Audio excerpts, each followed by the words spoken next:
Mukundji,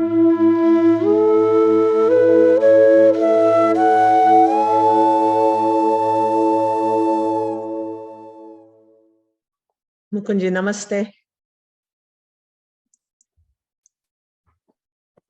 Manglaji, namaste. How are you doing? Doing very well. How about you? I'm doing well, thank you. Looks like it's been a busy morning for you. Yeah, that's the normal thing, I would guess. Every day is a little bit different. I had just finished up a meeting and joined now, and 2 more calls before the end of the day, and some work in between, and some rest in between. Not rest, pursuits, other kinds of pursuits in between. So. I know how it goes. So, I won't try to keep you away from your schedule. So what I'd like to do is, just start with welcoming you and welcoming the cohort. I will introduce you, and then I will ask you a few questions, and you can take a few minutes to answer each one of them. And let's see how that goes. Okay. So whenever you are ready, to do it. Yeah, whenever you are ready. Okay, let's go. Okay, thank you.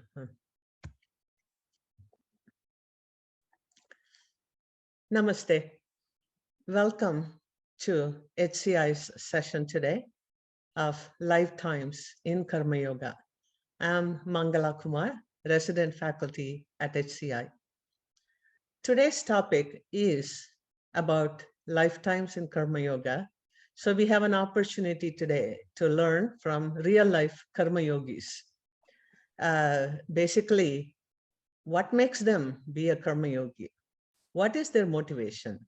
What's in it for them? And how do they do it? So today, we are very fortunate to have with us Dr. Mukund Acharya. It is my special honor and privilege to introduce you to Dr. Mukund Acharya. He founded, welcome Mukundji, welcome to the session. Thank you, Manglaji. I'm happy to be here. Thank you. Let me go ahead and introduce the class to you and introduce you to the class. Dr. Acharya co-founded Sukham, a nonprofit organization to promote healthy aging, living well, and preparing for life's transitions amongst the Bay Area South Asians. At Stanford Hospital and School of Medicine, he works on palliative care design. He is a patient and family partner and the patient voice on 3 hospital committees. A graduate of IIT Bombay and a Stanford PhD, he had a very distinguished 40-year career in aerospace on 3 continents as professor, scientist, and technologist. He is also a board member and resident faculty at HCI. One of his greatest joys is to be with his 3 grandchildren, son and daughter-in-law. Welcome again, Mukundji. So, thank you for those kind words, Manglaji. I'm happy to be here. Okay. So the whole purpose of this session is to, really learn what makes a life of Karma Yoga special. How do we even go about it? How do we get started? And what's in it for us? And what's in it for a Karma Yogi? And what are some of the challenges that could stop us from being a Karma Yogi or practicing Karma Yoga? So I'm hoping that I can ask you a few questions so that you can enlighten us with your experiences and your thoughts on the questions I'm going to ask you. So let me begin with my first question. What does Karma Yoga mean to you?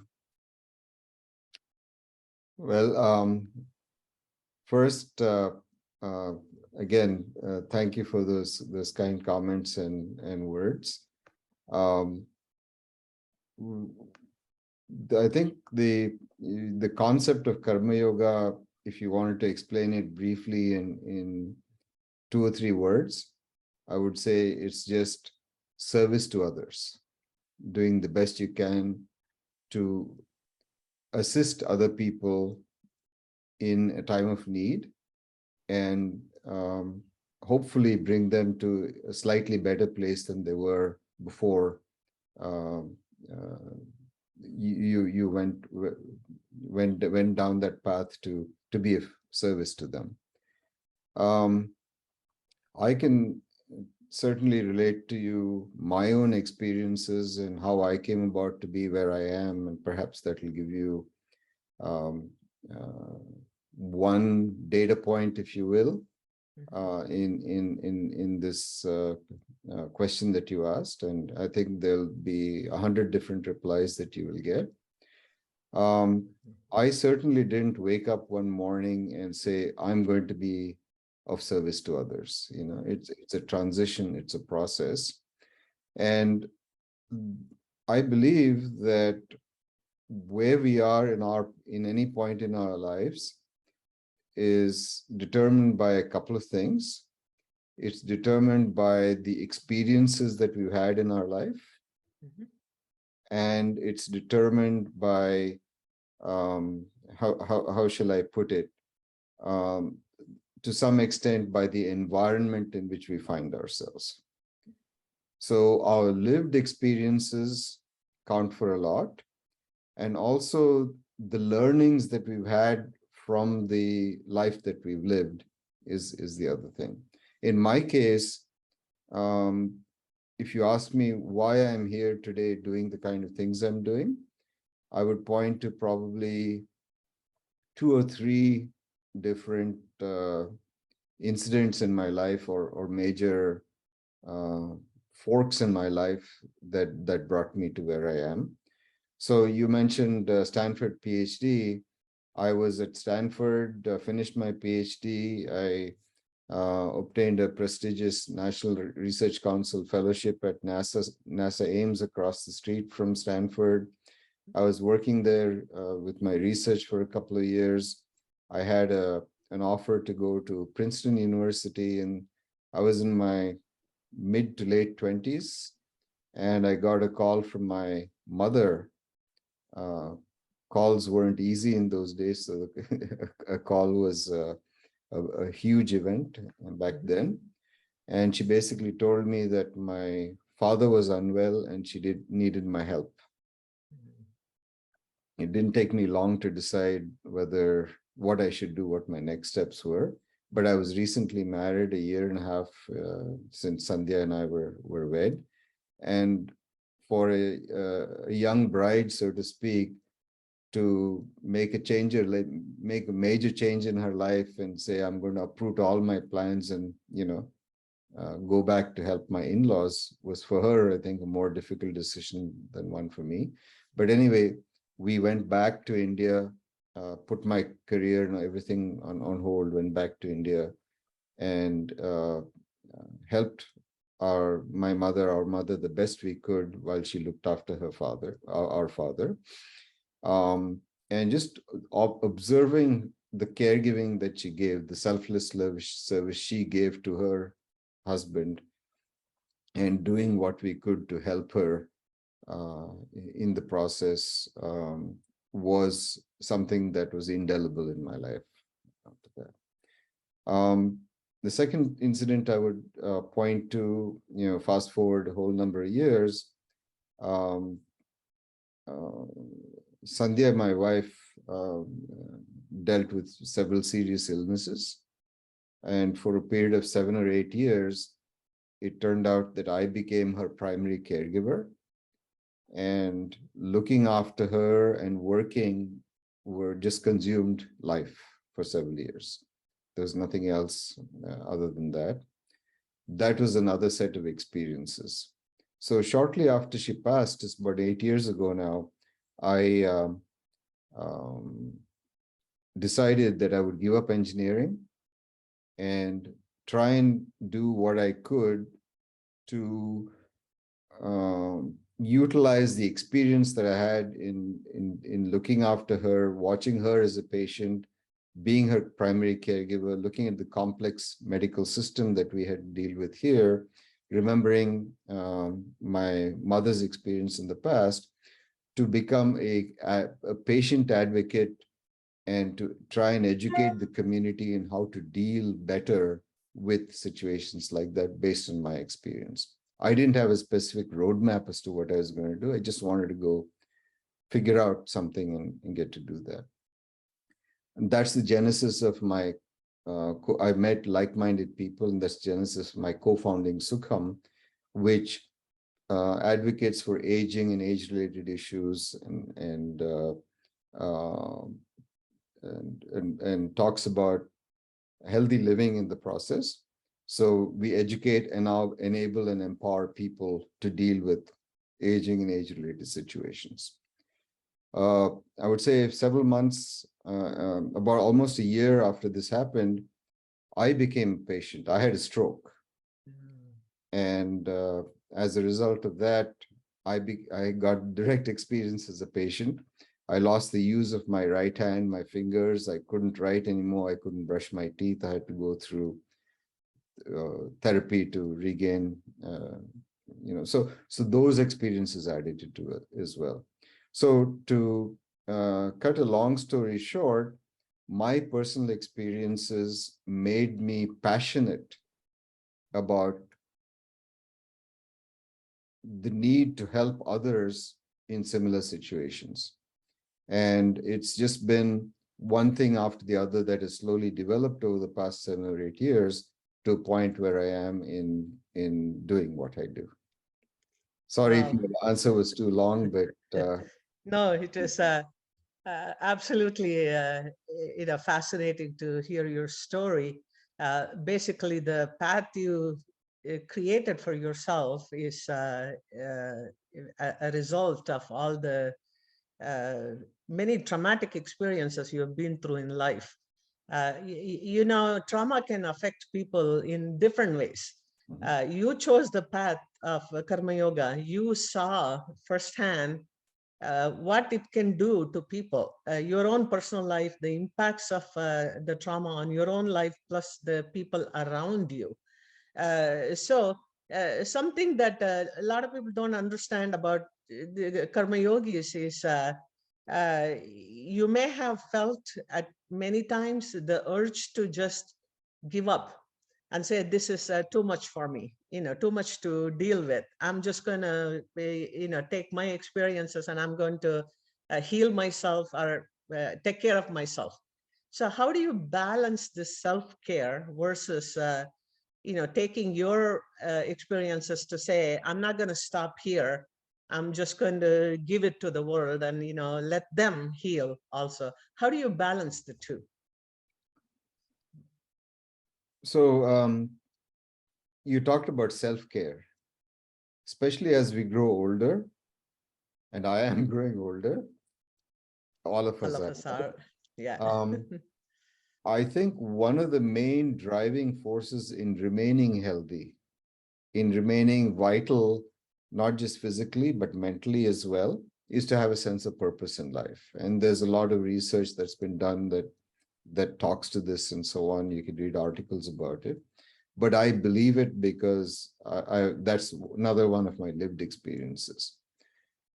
As I have found in my working career and even now in what I do, in what I call my social entrepreneurship, right? My if you want to call it my second career, you have to be passionate about what you do. If you just do something because you need to or you're asked to do it, but don't have your heart in it, it's not going to work. And the same thing is true for service to others. So as long as I enjoy what I'm doing, as long as I'm passionate about what I'm doing, it's no longer a chore. It is something that you strive to be there. That sense of purpose builds you, challenges you, lifts you up, and so on. So I don't see a conflict with that. I do need to take care of myself physically, mentally, emotionally as well.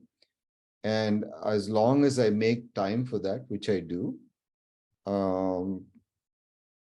doing this what I do is part of my living well. So there's no conflict that I see.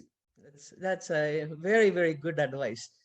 Because, what happens is we all want to help people. I think by nature, most of us are empathetic. When we see somebody suffering, we like to help. But to make that a purpose of your life, to make that a driving factor, or make that a reason for you to get up in the morning, that is very, very different from just occasionally giving money to someone, or giving food to someone, and so on. So I really admire the fact that you talk about your Sukham and the work you do with such passion.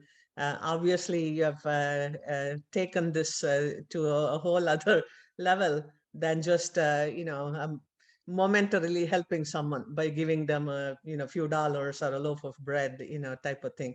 So in my mind, when you have a passion, when you have a drive, even though you know about self-care and taking care of yourself, and while making time for the world, to serve the world, there can be pitfalls for karma yogis. Especially, I'm talking about the emotional impact. A lot of times we feel people and it affects us in such a way that, we really fail to kind of compartmentalize it. Especially in your case, you see a lot of older folks in the hospital. A lot of them may be very lonely. They may have no family support. They may not even have a friend to talk to. So how do you stay emotionally intact and not take that home with you? That's a very important question to ask and answer. I'm glad you talked about that. I'd say one thing before I get to that. I don't get up in the morning and say I'm going to help people in some way. That the thought I have is not I'm out there to help people. I'm just out there to do work that I enjoy, and that work happens to intersect with other people who can benefit from what I do. And that's the way I look at it. So I'm not helping people. I'm trying to either educate them or empower them to do the kind of things that they want to be doing, or empower them to deal with the kind of difficulties that they are having. So that's one statement I make. In terms of self-care, that's critical. You do that, especially when you deal with emotionally challenging times. Like you say, you walk into a hospital room, someone's ill, or maybe dealing with lighted dealing with the fact that their life is finite and coming to an end, coming to grips with that, actually the act of dying. Those are difficult times. But even talking to somebody who's had a bad day, for them, it can be a difficult time. It doesn't have to be it's illness or dying or death. To be able to help other people, you have to enable them to do things in a certain way. And part of that process is you don't want to take on their emotional burden upon yourself. And this is one of the courses that I teach at HCI. Yes. For the CHD program, for instance. It's about self-compassion. You have to have compassion, empathy for others to do what you do. But before that, you have to have compassion for yourself. Mm-hmm. And so we have to teach ourselves to the best way we can. We don't always succeed, but we have to constantly keep trying. And it's an art, it's practice to emotionally discharge, if you will, let things go. So you have to have your own routine for shedding yourself with all the emotional burdens you might have accumulated during the day. It doesn't happen every day. Sometimes it happens for a few intense minutes and then you release that.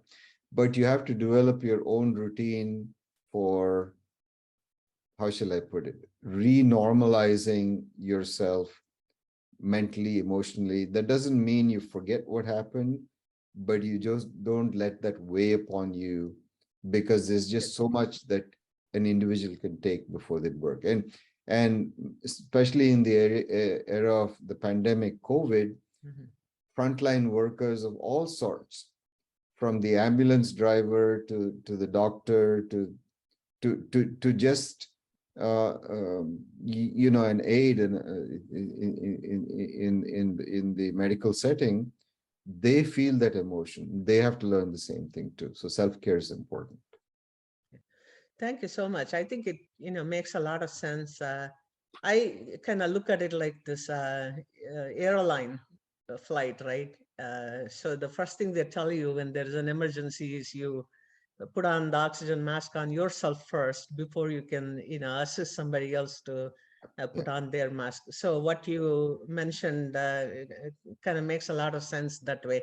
You take care of yourself, you be healthy, you be in that frame of mind emotionally and physically, so that you can help somebody else. Makes a lot of sense. The other comment I wanted to make was, it's very humbling to listen to you, to say you don't get up every morning thinking that you're going to help somebody. I look at you, I know the work you do, and I feel like here is a person that, gets up every morning with the knowing he's going to do something today. You just strike me as that kind of a person, but you have given me your perspective, and that's very, very good to hear. So talking about emotional health, and then how to compartmentalize and how to have this self-care aspect in mind. There is also another side when you are a giver. So when people know that you are a giver, they'll seek you at all hours of the day, at all times, whether they need it or not. And a lot of them also kind of become dependent on you. And some may become so dependent that they cannot function, without you telling them what to do. I'm pretty sure you probably have experiences like that. So how do you deal with it, and what would be as a strategy to cope with something like that? Again, it's not an easy thing to do. It's probably easier to say than do. But the first point I'd make is that if you are making somebody dependent on you, you are not serving them, right? Yes. It's you don't want to become their drug. That Yes. they cannot exist without that drug that you're giving them. You have to help them wean themselves off that drug, right? So the first part of service is to make sure that you are not doing something for that other person. You are setting the stage and enabling that person to do things for themselves. Again, I said it's not easy to do, but that's the struggle you have. That's where you want to get to. So you provide, and a lot of time you're not being prescriptive. In fact, you should not be prescriptive. Do this, don't do that. We are not. I'm not a professional by any means. You mentioned I was an engineer, right? So I'm by no means an expert in any of these things. I'm just working from my own lived experience and knowledge that I've gained, and learnings that I've gained from looking at other people. And I'm constantly learning from everybody every day. You have to give them, listen to them, sometimes people will talk to you and not, and say they have a problem, but they don't understand the problem they have. They misdiagnose what it is they have. So to make them understand what it is they actually want to solve, what it is they're dealing with, get them to talk about stuff, minimize the advice that you're giving them, and then enabling them to find their own solutions is the ideal way that you want to go. And this way, you don't make them dependent on you. And it doesn't always succeed. And at some point, you have to make the, I guess, decision that you are unable to be of proper service to this person, and you try and find something else, some other substitute. Maybe they, at some point, they need professional help. Certainly encourage them to, if that's where the solution lies, to go in that direction. So that is very good advice. It brings to my mind a popular saying that we have all heard.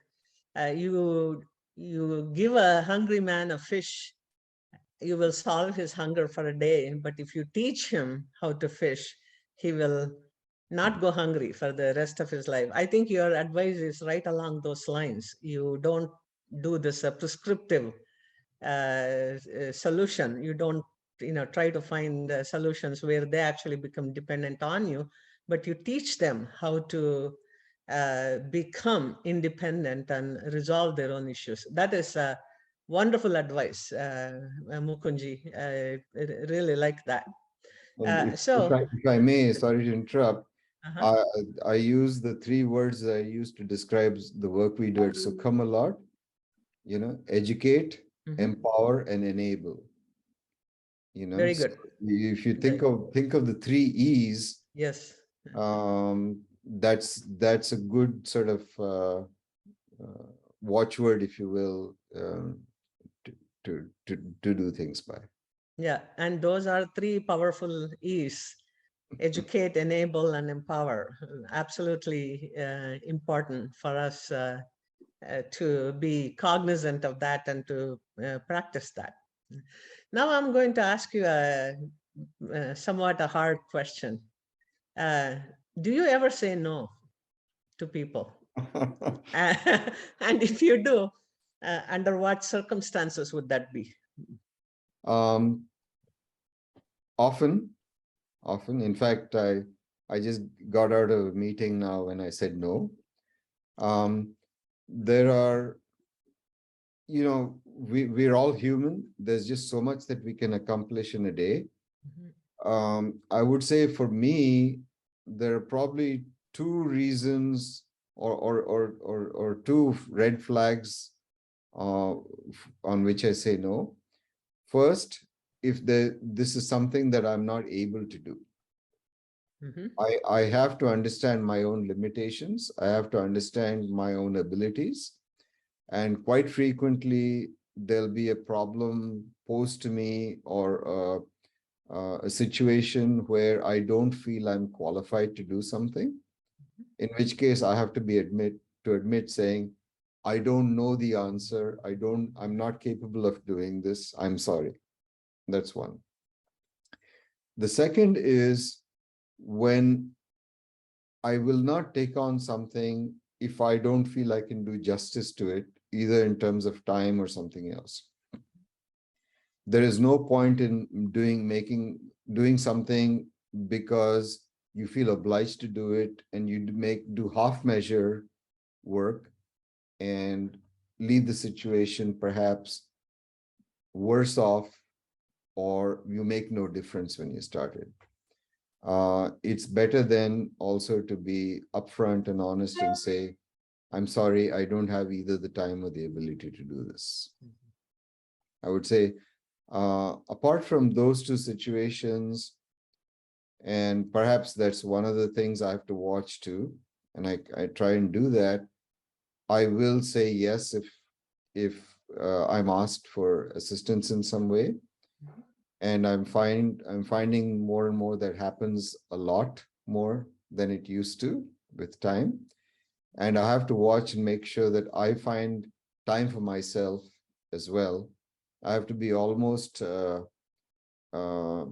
as passionate about helping others. I have to be as passionate about helping myself and make sure I keep my space safe as well. So. Oh, that's a very good advice. So you're basically saying, we all need to understand our own limitations in terms of capability and in terms of the expertise or knowledge or the ability to help the other person. So in other words, don't take on something that you clearly are not qualified to do. Right.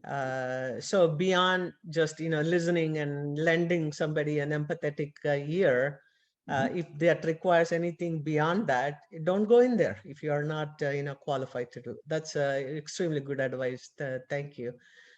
So one other question that always,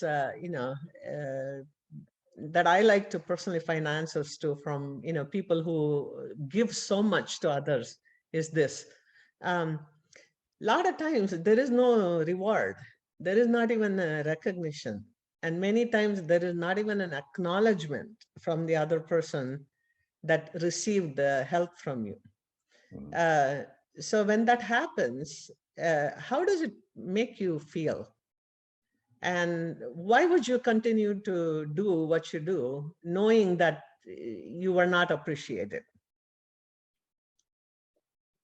Well, I would say to a large extent, people whose lives I have impacted have been appreciative.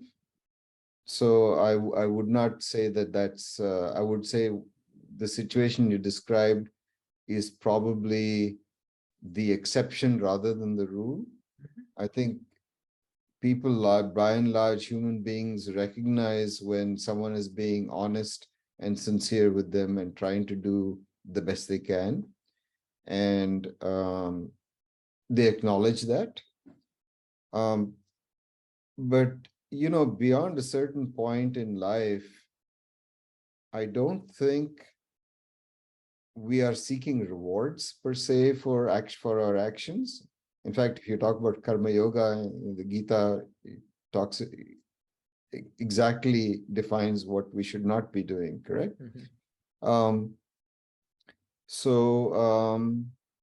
It's a matter of course, if someone responds favorably to me, it makes me feel good. But the fact that I don't get a response, or the fact that the response is a negative one, it's again, you learn that that's not important. Even you don't collect and add up all the thank yous and the gratitude and so on. You feel blessed if someone gives you gratitude, right?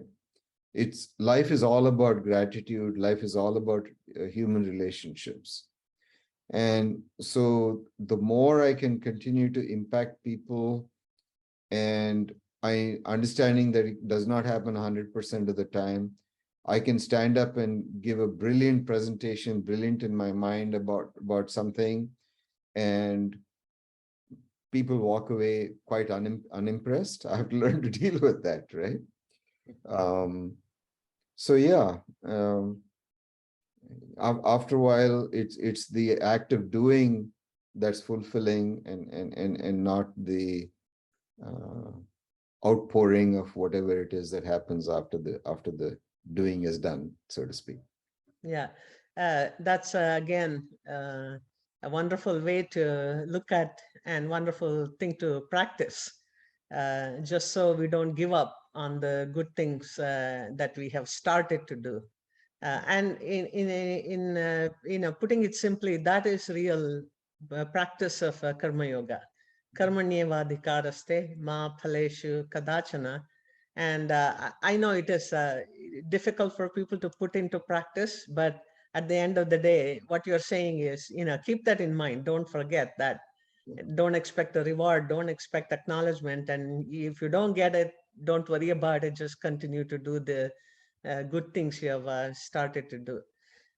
So Mukundji, I really want to thank you for the wonderful advice you have given us, for all the things you have shared with us, so that we can all learn, from what made you choose the path that you have chosen, the different things that came into play for you to start helping others and applying your own life experiences to make somebody else's life better. I think that is all extremely important. And of course, we cannot forget your tips about self-care, taking care of ourselves and being emotionally healthy before we can go and help somebody. And also saying no when we clearly need to recognize the boundaries and our own skills and the capability that we have. All those are extremely wonderful tips, and I thank you for spending the time with us today. So if you have so if you have any final words to us, please go ahead. Well, thank you so much again. I appreciate you reaching out and asking me the questions you have. Live every day to the fullest, right? Be happy, be grateful, right? Be positive. We all have our struggles. In spite of that, we have to continue to do the best we can. Be there for others when you can, in little ways and in big ways. So. That's a true words from a true Karma Yogi. Thank you so much, Mukundji, and you have a wonderful day. Yeah. Thank you. Bye-bye. Okay. Bye-bye.